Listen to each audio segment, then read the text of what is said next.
Gloria a Dios. Amén. Dios los bendiga, amados hermanos. Amén. Que la paz de Dios siempre esté en nuestros corazones. Le damos gracias a Dios en primer lugar por siempre, hermanos, permitirnos un día más estar con vida y sobre todo estar en su casa, que es un enorme privilegio. No cualquiera está en la casa de Jehová, hermano. En la casa de Jehová están los santos, los que le buscan, hermano, a Dios de todo corazón, dejando muchos quehaceres. Todos tenemos muchas cosas que hacer, pero la Biblia dice: el que ama a Dios se esforzará, hermanos. Amén. Estamos aquí para aprender de Dios, estamos aquí para cada día, a través de su palabra, que Él nos transforme, que Él convierta nuestras vidas y nos haga andar conforme Él quiere y no conforme nosotros queramos. Vamos a ir a la Biblia, en el libro de Lucas, a continuar con la enseñanza. Todas las oportunidades que tenga, hermanos, vamos a estar dando la enseñanza para que el pueblo aprenda, se fortalezca, hermanos, y esté firme en Cristo, hermanos, y puedan ellos también un día enseñar. Gloria a Dios. Nos hemos quedado en el libro de Lucas, capítulo 5, gloria a Dios, verso 12. Lucas 5, 12. ¿Lo tiene? Gloria a Dios. Nos ponemos en pie y lecturamos la palabra para gloria del buen Padre, gloria del Hijo y gloria de su Santo Espíritu. Dice así: sucedió que estando él en una de las ciudades, se presentó un hombre lleno de lepra, el cual, viendo a Jesús, se postró con el rostro en tierra y le rogó diciendo: Señor, si quieres puedes limpiarme. Entonces, extendiendo él la mano, le tocó diciendo: quiero, sé limpio. Y al instante la lepra se fue de él. Y él le mandó que no le dijese a nadie, sino ve, le dijo, muéstrate al sacerdote y ofrece por tu purificación, según mandó Moisés, para testimonio a ellos. Pero su fama se extendía más y más, y se reunía mucha gente para oírle y para que les sanase de sus enfermedades.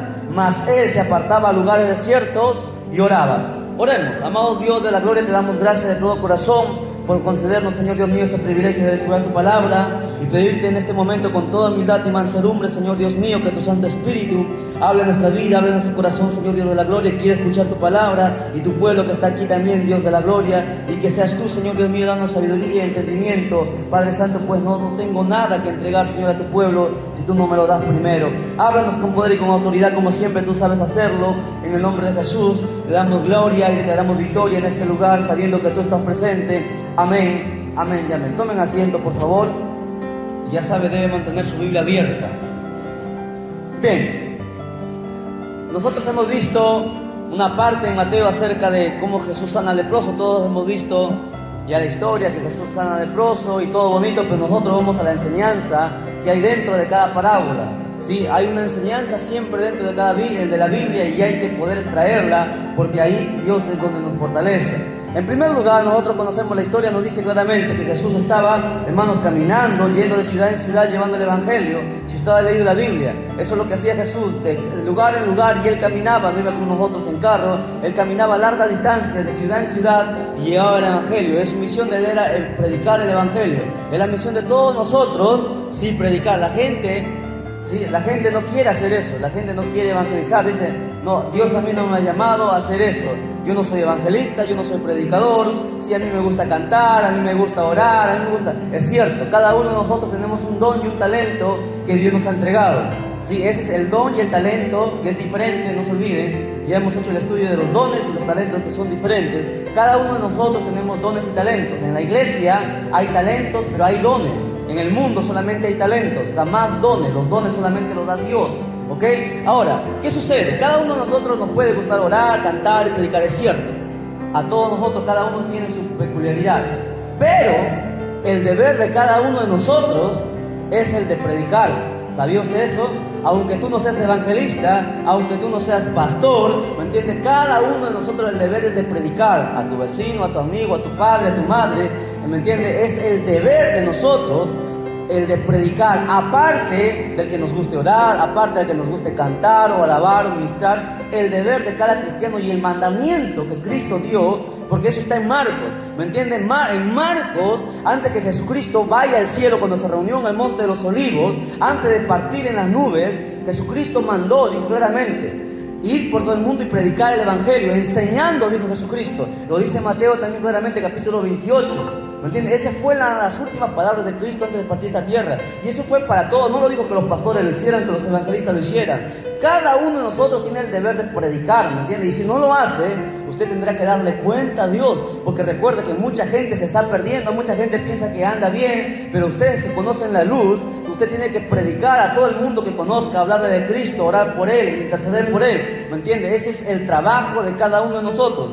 Si no lo hacemos, pues tendremos que darle cuenta a Cristo en el tribunal de Cristo, ¿me entiende? La Biblia dice que pasaremos o al trono blanco o pasaremos al tribunal de Cristo. Y en el tribunal de Cristo, Dios premiará a algunos y a algunos no, ¿me entiende? Tendrán la vergüenza de haber podido hacer algo y no lo hicieron. Hay que tener mucho cuidado con esto. Y aquí es por eso que siempre vemos a Jesús de ciudad en ciudad, donde Él iba de predicar, enseñaba y enseñaba y enseñaba. Y la Biblia dice que yendo en esos caminos, sucedió que transcurriendo por eso, de ciudad en ciudad, le apareció un hombre leproso. La pregunta es, ¿por qué este hombre leproso fue a Jesús? ¿Sí? La Biblia relata que este hombre simplemente se apareció delante de Jesús y se postró delante de Él. La pregunta es, ¿cómo es que este hombre sabía? ¿Sí? ¿Y cómo es que se presentó delante de Jesús? ¿Qué cree usted? ¿Sí? Mire, la Biblia hay que estudiarla mucho. La Biblia tiene muchos beneficios. Pero si usted estudia, usted va a encontrar que los leprosos no andaban por los caminos. ¿Sí? Los leprosos no estaban en las ciudades. ¿Y cómo se presentó este leproso? En Judea, ¿sí? Y en todas las ciudades de Israel, en cada ciudad había, ¿me entiende?, un valle conocido como el Valle de los Leprosos. Cada persona que estaba con lepra eran mandados a ese lugar, ¿me entiendes? ¿Por qué? Porque la lepra era contagiosa en extremo. Y cuando encontraban a un leproso en las calles, en el camino, lo mataban, lo apedreaban, ¿me entiendes? Lo correteaban a piedras. ¿Por qué? Porque la lepra era contagiosa y era señal que este hombre había pecado delante de Dios, y es por eso que Dios había disciplinado a esa persona, y es por eso que los leprosos no salían, todos estaban en el Valle de los Leprosos. Pero resulta que la fama de Jesús, ¿me entiendes?, llegó hasta el Valle de los Leprosos. Había cientos, había miles de leprosos en aquel valle, ¿me entiendes?, muchos. Y Jesús, ¿me entiendes?, los milagros que Él hacía y cómo Él sanaba y botaba los demonios, su fama se empezaba a extender. Entonces llegó esta noticia hasta el Valle de los Leprosos. Por eso usted ve la película de Ben-Hur, cómo sacan la película que la madre de Ben-Hur está en el Valle de los Leprosos, y hasta ahí algunos iban y dejaban comida y dejaban cosas escritas para que ellos pudieran leer. Así se enteraban ellos, no podían acercarse porque la lepra era contagiosa.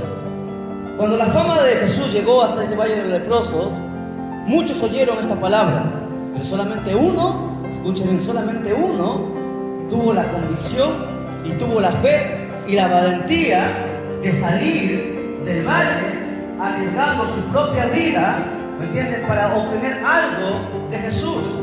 No sé si usted me entiende. A ver, preste atención, por favor. ¿Sí? A ver, hermanitos, por favor.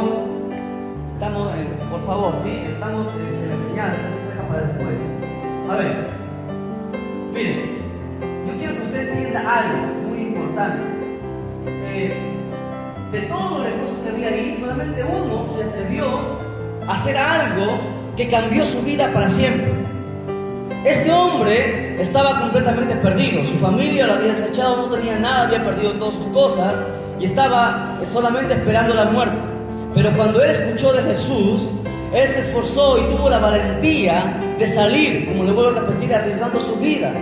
¿Por qué no lo hicieron los demás? ¿Por qué no lo hicieron los cientos de leprosos?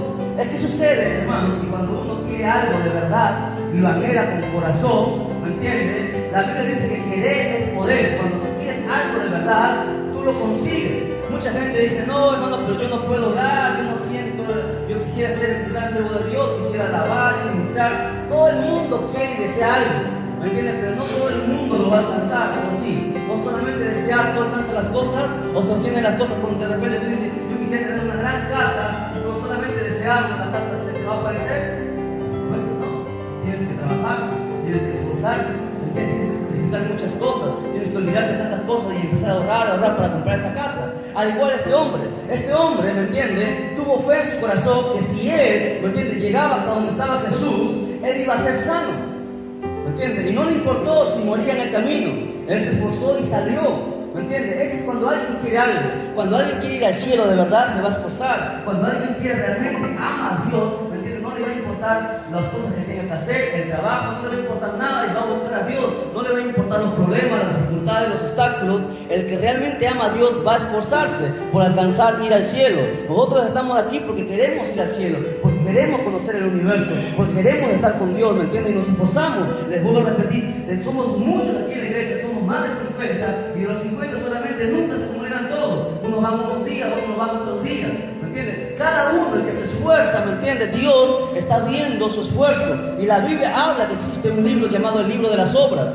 Y en ese libro está siendo notado cada cosa que hacemos y cada cosa que dejamos de hacer. Está siendo anotado. La Biblia dice que en el gran juicio se abrirán los libros. No dice que se abrirá el libro, se abrirán los libros. Existen varios libros, 3 libros. El libro de la vida, el libro de las obras, sí, el otro libro no recuerdo cuál es el nombre, pero existen 3 libros, ¿me entiendes? Aparte de los 7 que hay también, que se abrirán en el final de los tiempos.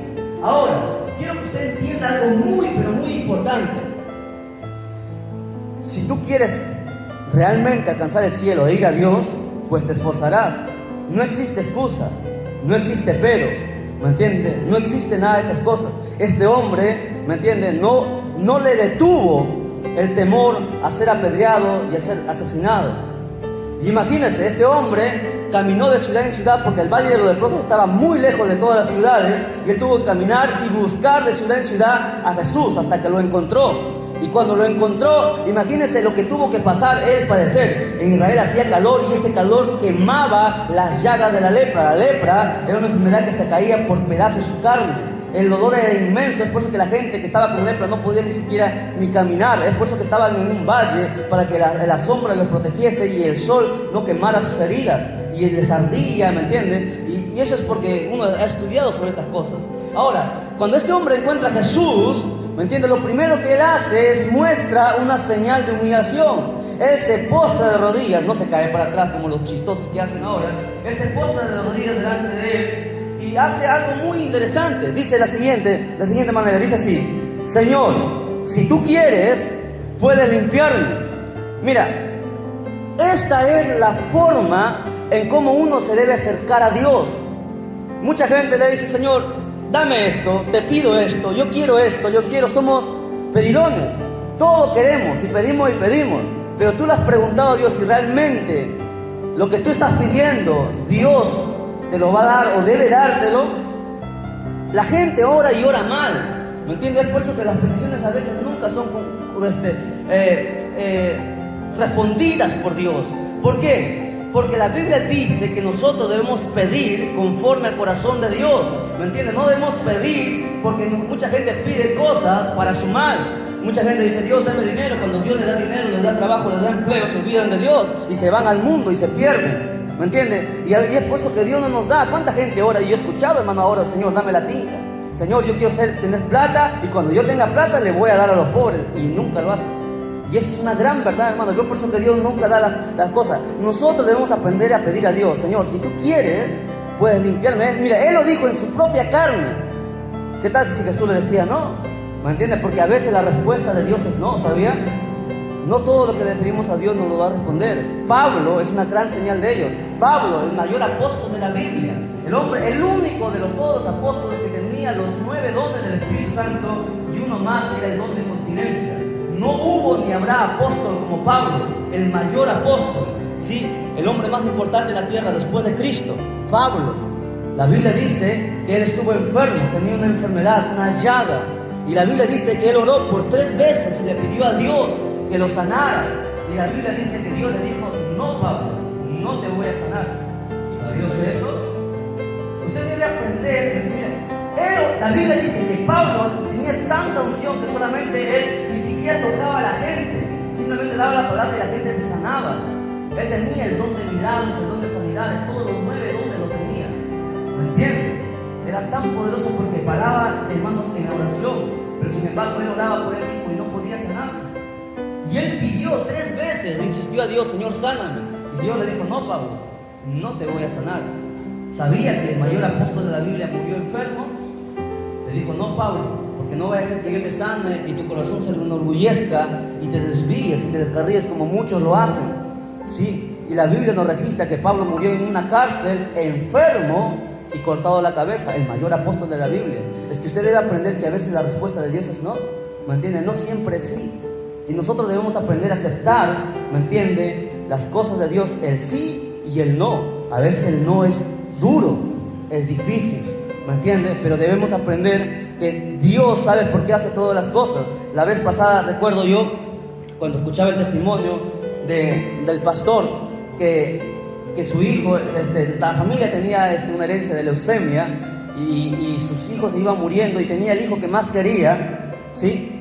El hijo que más quería le dio leucemia de pequeño, tenía 12 años creo, y entonces el pastor amaba mucho a su hijo, sí, andaba para todos lados, era su hijo, el único, amaba tanto a su hijo, y su hijo empezó a tomar el corazón de Dios. Entonces, donde nadie puede ocupar ese lugar, solamente Dios debe estar. Y su hijo enfermó de leucemia, y el pastor empezó a orar y empezó a ayunar, y era un pastor de sana doctrina, un pastor de santidad, ¿me entiende? Un gran siervo de Dios que tiene bastantes prédicas, en las cuales yo he escuchado muy buenas prédicas. Y cuando él da su testimonio, su nombre, hermano, me lo voy a reservar. Y este hombre, hermano, cuando oraba, Dios no lo respondía por su hijo. Y sucede que su hijo, pasando los días, su hijo muere. Este pastor había orado por mucha gente y Dios había hecho su obra y habían sido sanados. El pastor tenía el don de sanidad. La gente iba para que Dios le obrara a través de él y la gente se sanase. Pero sin embargo su hijo murió con leucemia. El pastor cuando su hijo murió, tuvo tanto dolor y se fue al monte, ¿me entiende?, a llorar y a gritar y decirle: Dios, ¿por qué hiciste esto conmigo? Y estuvo por 4 horas llorando y quejándose en contra de Dios. Señor, yo te he servido, te he sido fiel por 20 años, nunca me he desviado, no he pecado, todo el tiempo me he dedicado a la obra. ¿Por qué me has quitado a mi hijo, al que yo amaba? Y dice que este hermano lloraba y lloraba. Y cuando se acabó y ya estuvo en la arena echado, sin más fuerza de tanto gritar y de tanto quejarse para con Dios, el Espíritu Santo viene y le habla, le dice, tú sabes lo que yo he hecho, y le muestra, dice que él ve, hermano, porque el pastor es el que da el testimonio, dice que él ve el panorama y le ve que su hijo crece, que su hijo es sanado y crece, y cuando crece entra a las pandillas, se hace un drogadicto y lo matan, hermano, y él ve eso. Le dice: yo, que conozco el pasado, el presente y el futuro del hombre, sabía que tu hijo se iba a descarriar, y por amor a ti, yo me lo he llevado, y él ahora está en mi gloria para que tú no sufras el dolor que ibas a sufrir cuando tu hijo verlo en las calles en drogas y en pandillas. Y el pastor quedó callado, ¿me entiendes? A veces la gente no entiende cómo Dios obra, ¿me entiendes? A veces la respuesta es no, pero Dios hace un no porque Él sabe las cosas que van a pasar, ¿me entiendes? Dios conoce todo y hay que aprender a aceptar el sí de no y el no de Dios. Aquí también hay que aprender, ¿me entiendes?, a saber cómo pedir de Dios. Dios no es cualquier cosa, ¿me entiendes? Es más que tu Padre, es Dios. A Dios tiene que acercarse con mucho respeto, con mucho amor, con mucha, ¿me entiendes?, temor de Él, porque la Biblia dice que Él debe ser nuestro temor, nuestro temor. Dios no es juego, hermano, ¿me entienden? Él, hermano, si no fuera por su misericordia, nos consumiese, porque la Biblia dice que Él es santo y nadie puede acercarse así como así. Nosotros vamos a través de Cristo, es Cristo, la santidad de Cristo, que nos cubre y no permite que Dios nos mata y nos destruya en oración. Nosotros vamos a Dios a través de Cristo, porque es el santo en extremo, ¿me entienden? Los testigos que van entienden eso. Si omiten a Cristo y van directo a Dios, es por eso que Dios jamás los oye. Entonces a Dios hay que ir con mucho respeto y con mucha humildad y a preguntarle: Señor, si tú quieres, ¿qué es lo que tú quieres para mi vida? Y yo tantas veces, a veces yo le preguntaba: Señor, pero yo quiero esto, yo quiero tener una maestría, quiero tener un doctorado, sabes que yo puedo hacerlo, pero la respuesta de Dios era no, ¿me entiendes? Hasta ahora sí o no. Y a veces yo no entendía, pero yo ahora entiendo, porque a veces Dios tiene algo, ¿me entiende?, planeado con nosotros, con nuestra vida. Uno puede alcanzar muchas cosas, pero la respuesta de Dios a veces es no. Entonces hay que aprender a saber cómo pedirle a Dios. Ahora, cuando este hombre demuestra su humildad delante de Jesús, ¿me entiende?, Jesús ve y se compadece de él, ¿me entiende? Jesús simplemente le dice: quiero ser limpio. Y la Biblia dice que al instante Dios hizo un milagro. ¿Por qué hizo el milagro Jesús? ¿Por qué? Porque, hermano, primero en este hombre había, ¿sí? ¿Qué había en este hombre para que alcance este milagro, para que alcance las sanidades? ¿Qué hizo este hombre o qué hubo en este hombre? A ver, primero hubo fe, muy bien, fe. ¿Qué más hubo? No, la fe fue cuando estaba en el valle de los leprosos, él creyó que Jesús podía sanarlo. ¿Me entiendes? Eso es fe. Ya, eso es fe. Tuvo eso de ahí. Mire, le voy a enseñar cuáles son las cosas y los ingredientes para que usted vea milagros de Dios. Primero es tener fe. Sin fe no hay nada. Segundo, el segundo es el esfuerzo. Usted sabe cuánto se esforzó este hombre para llegar hasta donde Jesús estaba, cuánto caminó, cuánto él sufrió. ¿Sí? Mira, tú puedes tener mucha fe, pero la fe sin obras, ¿qué dice la Biblia que es? Muerta, no sirve para nada. ¿Me entiendes? Si tú tienes fe, pero sin embargo no te esfuerzas, dices, yo tengo fe que Dios me va a cambiar, y tú nunca oras, nunca ayunas, nunca te sometes a Dios, nunca te humillas delante de Dios, no buscas, no perseveras, eso se llama que no hay obras, no hay perseverancia. Y si no hay eso, entonces olvídate de lo que estás pidiendo. Fe, luego la perseverancia, las obras, y luego la humildad, sí, en su corazón para pedirle al Señor, si tú quieres. Él estaba dispuesto a aceptar el sí y aceptar el no de Dios. Estuvo dispuesto. Jesús lo pudo haber dicho no, y él con todo su corazón le hubiera dicho muchas gracias. Yo sé que muchos de nosotros, cuando la respuesta es no, muchos nos molestamos, ¿no es así? Muchos se molestan, su corazón se irrita y no entienden, ¿no? ¿Para qué voy a la iglesia? Ya no quieren ir a la iglesia, ¿me entienden? No han entendido todavía, no han madurado. Ahí es la importancia, ¿me entiendes?, de aprender a esperar en Dios. No es en el tiempo que nosotros queremos. Cuando queremos algo, no es inmediatamente se dan las cosas. Hay que aprender a esperar el tiempo de Dios. ¿Cuánta gente ha venido a la iglesia y le dice, Señor, quiero que me des tus dones, quiero que me des el don de sanidad, el don de milagros?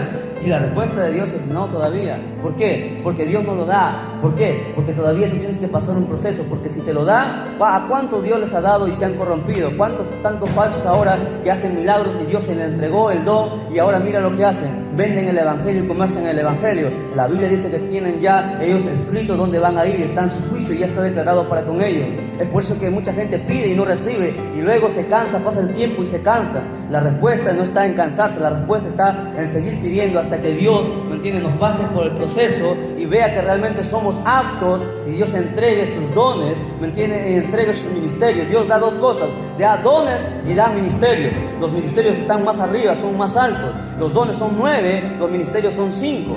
Dios da dones y da ministerios, pero eso es de acuerdo a cómo tú te esfuerces, a cómo tú perseveres. Amén. Entonces esa es la enseñanza hasta ahí. ¿Se da cuenta? En un texto, en 2 textos hemos sacado esta enseñanza. ¿Lo había visto usted cuando lo leyó la historia de los leprosos?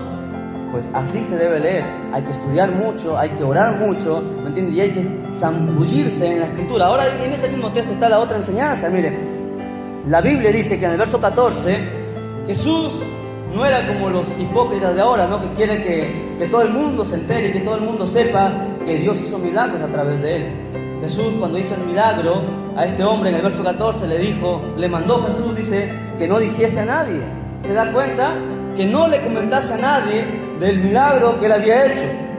Hoy no. Hoy los hombres de este tiempo, cuando hacen un milagro, hermano, quiere que todo el mundo lo sepa, para que todo el mundo lo aplauda y que son los grandes hombres de Dios, los grandes ministros de Dios, cuando Dios prohíbe eso en la Escritura. Hay que mantener y aprender a ser humilde, ¿me entiendes?, para que Dios no se exalte. La Biblia dice, ¿me entiendes?, si tú honras a Dios en lo secreto, Dios nos recompensa en lo público. Es Dios quien nos promociona. En el verso 15 dice que Jesús mandó que no dijese nada, pero sin embargo él lo dijo porque estaba emocionado. Y la Biblia dice en el verso 15 que la fama de Jesús crecía y crecía y crecía en todos los pueblos. Ahora, la gente salía, dice la Biblia, a que le sanase sus enfermedades, pero en el verso 16 era algo que Jesús nos enseñó y que debemos hacer. ¿Qué dice en el verso 16, hermanos? ¿Cuál era la característica de Jesús? ¿Qué es lo que hacía? ¿Qué es lo que tenía por hobby, como muchos jóvenes dicen, ¿no? Mi hobby es mirar películas, mi hobby es cantar, mi hobby es estar en el Facebook, alguno del hobby es mirar novelas. El pasatiempo de ellos es perder el tiempo. Y ese es pasatiempo. ¿Por qué? Porque pierden el tiempo, ¿no? Sí, hay momento de descansar. Sí, el momento de descansar, se tiran a mirar televisión, no conocen la Biblia y están mirando televisión, ¿me entiendes? Tienen necesidad y hay problemas, ¿me entiendes? Y siguen mirando televisión, estando en el internet, perdiendo su tiempo en vez de estar orando. Es la verdad, es la verdad. ¿me entiendes? Aquel que ama a Dios debe aprovechar el tiempo. El Jesús, ¿cuál era su hobby, su pasatiempo? Verso 16. Él se apartaba a lugares desiertos, ¿a qué? A orar. Recuerde, esa es la diferencia entre Jesús y nosotros. La diferencia, Jesús fue hombre, recuerde. Se despojó de su deidad, no había venido como Dios, como hombre. Pero la unción que había en él, el poder que había en él, era ¿por qué? Porque él oraba mucho. Y ese es el secreto. Y a la gente no le gusta orar, pues hermano. No es que no te guste orar, sino que es tu carne, ¿me entiendes? Que es tu enemiga. Recuerde que tenemos 4 enemigos. ¿Cuáles son? A ver, ¿cuáles son los enemigos del hombre? El diablo, el mundo y la carne. 3 enemigos que tiene el cristiano: el mundo, el diablo y la carne. ¿El más peligroso cuál es? La carne. Es la carne que te hace que tú duermas y no te levantes de madrugada a estudiar. Es tu carne el que hace que no quieras orar. Es tu carne que no te deja venir a la iglesia. Es tu carne, ¿me entiendes? El que te hace andar como tú quieres y no como Dios quiere que ande. Es tu carne, ¿me entiendes? El que no te prefiere estar mirando televisión o mirando cualquier cosa y no leyendo la Biblia. ¿Me entiendes? Algunos se dan el lujo de estar perdiendo el tiempo haciendo esas cosas. Ni siquiera han leído la Biblia una vez completa. ¿Cuántos hemos leído la Biblia una vez completa? Usted respóndase para usted mismo. Si por lo menos, sí, debió haber leído ya. ¿Cuántos años tenemos en la iglesia? Ya debemos haber acabado de leer la Biblia. ¿Sí? Debemos de leerlo. Hay un hombre que leyó, sí, en 50 años 100 veces la Biblia completa. Su nombre es el predicador de la China. Ganó miles de almas y gracias a Dios el día del arrebatamiento miles de chinos se levantarán de la tumba e irán a la gloria gracias a este hombre, Hudson Taylor, su nombre, el gran predicador. Él decía en su biografía: nunca el sol salía antes que yo ya estuviese de rodillas. He leído en mis 50 años de ministerio 100 veces la Biblia y aún todavía tengo mucho que aprender. Un hombre extraordinario que era de Estados Unidos, dejó todo y se fue a la China. No sabía el idioma de los chinos, ¿me entiendes? Y se fue a la China a predicar. Lo quisieron matar, 50 años no pudieron matarlo. Hudson Taylor. Ahí hay películas cristianas de Hudson Taylor, de George Movie, de Irión. Son películas, testimonios de su vida de ellos, de William Carey, ¿me entiende? Que sirven de mucha ventaja. Y yo recomiendo que usted agarre, coge y vea, ¿me entiende? Y vea y compare la vida de estos hombres con la vida que nosotros llevamos. Estamos lejísimos de esos hombres. Imagínense cuánto estamos lejísimos de Jesús. La característica de Jesús, de sus apóstoles, de los profetas y de estos grandes hombres, la diferencia ¿cuál es? Que ellos oran o ellos oraban. Esa es la diferencia. La diferencia es que nosotros no oramos. ¿Me entiendes? Si no hay oración no hay nada. Recuerda la enseñanza de hace 2 días: sin oración no tenemos nada, con oración los cielos se abren. ¿Me entiendes? Que hermano, que a mí no me gusta orar, pues es cierto. Usted cree que a mí me gusta orar, a mi carne no le gusta orar, pero yo sé que tengo que orar, yo tengo el deber de orar. Pero Señor, yo no siento nada, hermano. Es cierto, no sientes nada. La primera hora no vas a sentir nada, la segunda hora te va a dar sueño, te va a dar pereza, te va a dar rodillas. Es cierto, pero la tercera hora, la cuarta hora, cuando tú sigues orando, ¿me entiendes? Empiezas a sentir el poder de Dios. Eso me lo dijo un día un hombre, ¿me entiendes? Y yo lo experimenté, que la primera hora me cansé, la segunda hora, como dijo alguien, no tenía ni siquiera palabras para hablar, pero la tercera hora uno ya estaba de rodillas, seguía, empezaba a sentir algo medio raro, que su cuerpo se empezaba a calentar, y cuando empiezas a la cuarta hora, tú orando de rodillas, tú sientes cosas, ¿me entiendes? El poder de Dios viene y desciende, y eso es bíblico. La Biblia dice que Jacob, ¿me entiendes?, estaba con el ángel y Jacob oró varias horas, estaba combatiendo con el ángel, ¿me entiendes?, hasta que el ángel tuvo que darle la bendición. El Jacob le dijo: yo no te voy a dejar ir hasta que tú no me bendigas. El Jacob estuvo varias horas, no estuvo un par de horas, estuvo 5 horas, a 6 horas dicen algunos teólogos, porque era desde el anochecer, desde las 12 a 1 de la mañana hasta al día siguiente, que eran las 6. Él luchó con el ángel porque el sol salía en Israel y sale hasta ahora a las 6 de la mañana, y la Biblia dice: cuando rayaba el alba, el ángel tuvo que bendecirlo. ¿Me entiendes? Ese es el secreto, perseverar. Que yo no siento que no tengo palabras. Hermano, ¿cuándo tengo palabras? Hay tantas cosas por orar. ¿Cuántos hermanos hay aquí en la iglesia? No se trata: Señor, yo te pido que bendiga a todos mis hermanos y punto. No, la oración es personal. Yo te pido por Vane, Señor Dios mío, ella es así, trata con su corazón, bendícela, mira sus problemas, y así uno por uno. Imagínate, te va a faltar tiempo para que tú ores. uno por uno. Oras por tus padres, por tu familia, por la iglesia en general, por los vecinos que están aquí, por Chimbote, por el Perú, por la gente que está muriendo al otro lado. ¿Y cómo que no hay palabras para orar? Existen varias palabras. Lo que pasa es que tu carne no te deja hacerlo. Tu carne te domina. Y cuando tu carne te domina, hay que estar en zona de alerta, ¿sí? El foco tiene que estar encendido. Cuando nuestra carne nos domina, entonces quiere decir que somos candidatos que no vamos a ir para el cielo, ¿me entiendes? La carne, la Biblia dice que tiene que estar sujeta al espíritu. Sí, hay una lucha, dice Gálatas, entre la carne y el espíritu. Y el que tiene que ganar es el espíritu, porque si tu carne gana, aunque hayas estado muchos años en la iglesia, lamentablemente habrás perdido tu tiempo. ¿Me entiendes? La carne hay que sujetarla, y la única manera de sujetar la carne es a través del ayuno. ¿Me entiendes? Uno ayuna mucho y tu carne se debilita y tu espíritu se fortalece, y ahí le metes oración para que tu espíritu se mantenga, ¿me entiendes?, en fortaleza. Y con la oración, cuando tú oras mucho, te va a llevar a que leas la Biblia. Cuando tú oras, el Espíritu Santo lleva a que tú leas la Biblia. Amén. Entonces, bueno, hasta ahí el pastor me ha dicho, ya la hora nos ha ganado. Vamos a continuar, hermanos, la próxima vez. Márquelo, por favor, a veces se me pasa donde nos hemos quedado el texto, para continuar la próxima oportunidad. Levantamos, nos ponemos en pie, glorificamos a Dios. La honra sea al Padre, el Hijo y el Espíritu Santo. ¡Gloria a Dios! ¡Gloria!